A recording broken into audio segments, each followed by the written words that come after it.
What's up, YouTube? Tony back over here at Highway 83 Suzuki. We've been doing a lot of free giveaway videos for you guys, but we got to get back in the routine of doing some instructional, helpful videos. You know what I'm talking about? You guys are blowing up my phone. Lately, I've been getting a lot of phone calls with guys looking to buy their first geo-tracker, Sidekick, or Samurai, and they're saying that, hey, the owner's saying that the four-wheel drive system doesn't work, or I just bought it and the 4x4, she ain't kicking in. I'm just spinning my back wheels, you know. So in my previous video of Samurai issues, you might have seen us mention talking about the manual locking hubs. Well, today we're going to get a little further into it. We're going to show you how to service the hubs, make sure they're working properly, and identify if that is the problem, which 90% of the time that is the issue. It's a mechanical four-wheel drive system, so there's no wires, there's no vacuum. It's all mechanical, so it just takes a little bit of maintenance. You know what I'm talking about? So let's grab our high life. Let's crouch down and show you the manual locker. You know what I'm talking about there, eh? So this is a manual locking hub. When you turn it, it's in free mode here. When you turn it to lock, that's when you want to get your four-wheel drive. You're going to put both of them in lock. And if it's in lock and you still don't have your four-wheel drive, what you're going to want to do is pop off the cap.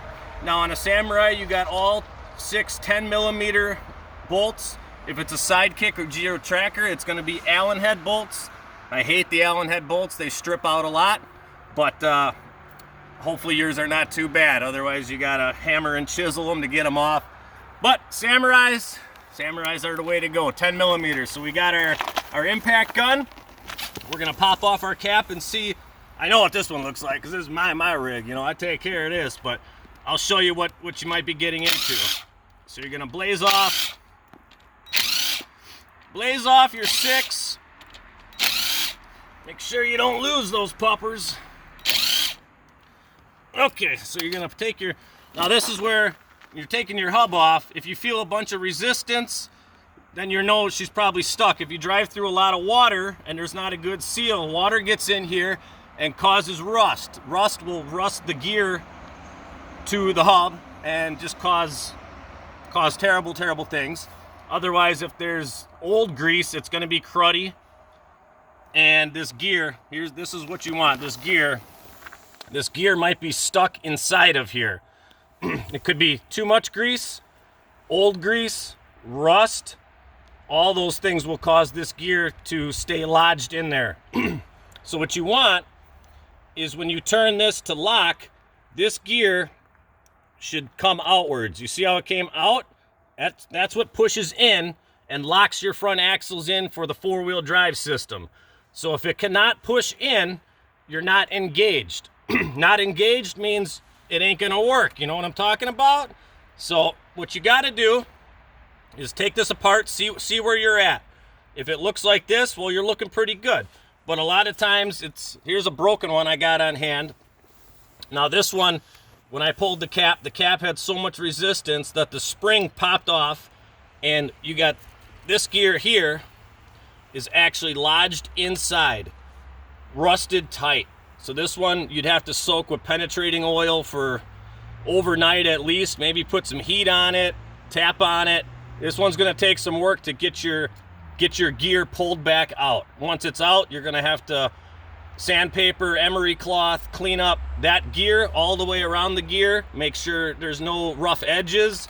Same thing on the other surface, so when they mesh together, it's a smooth in and out process. So this one, if this is the case, you might have to pop the whole hub off. You got a little retainer clip here, and then your other 6 bolts, and you'll get your hub will slide off the axle, and then you can service it on your work table sitting like this and let your lubricant work its way in.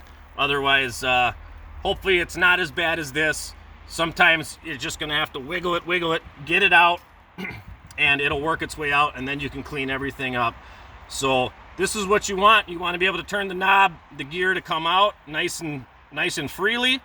And what we're gonna do next is I'm gonna grab my grease. Oftentimes I use a light coat of grease, or I even use motor oil, because when it gets real cold, especially here in Wisconsin, Canada, Minnesota there, the cold, the grease gets so hard that it's the same thing, that it's resisting it. So you don't want a ton of grease, it's gonna be bad. So the service manual specifically says a very light coat of grease, but sometimes I throw some motor oil on there because that never, you know, freezes too thick. So I'm gonna go grab my grease and we'll move on to the next step. And we're back. So I got my grease. Again, don't hesitate to use, oh, there goes the old shop cat Tommy. Use motor oil. Again, especially in the colder climates, I like that. Some guys might say different, but otherwise, here I've got some marine grease. I try not to use the extra red tacky because you don't want it too sticky. You want this to flow. So I don't use the red tacky. This is marine grease, which is very good for water, getting water applications and blocking rust. So just a real light coat is what I'm doing, and I'm just gonna spread this out. Very light coat.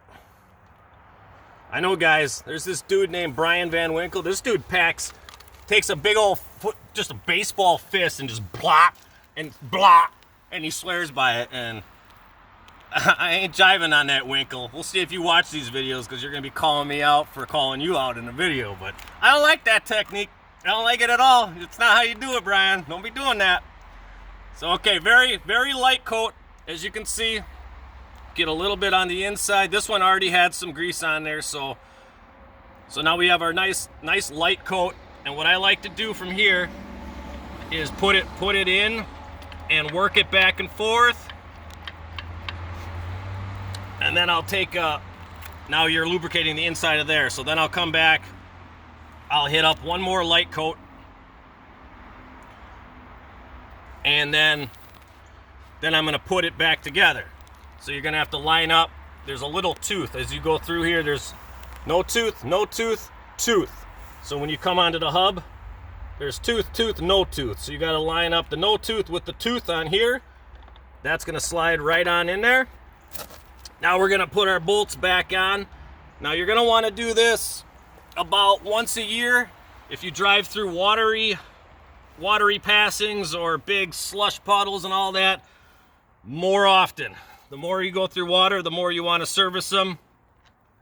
So that's, and I like to put these in by hand. You don't wanna cross thread these, so make sure they all go in.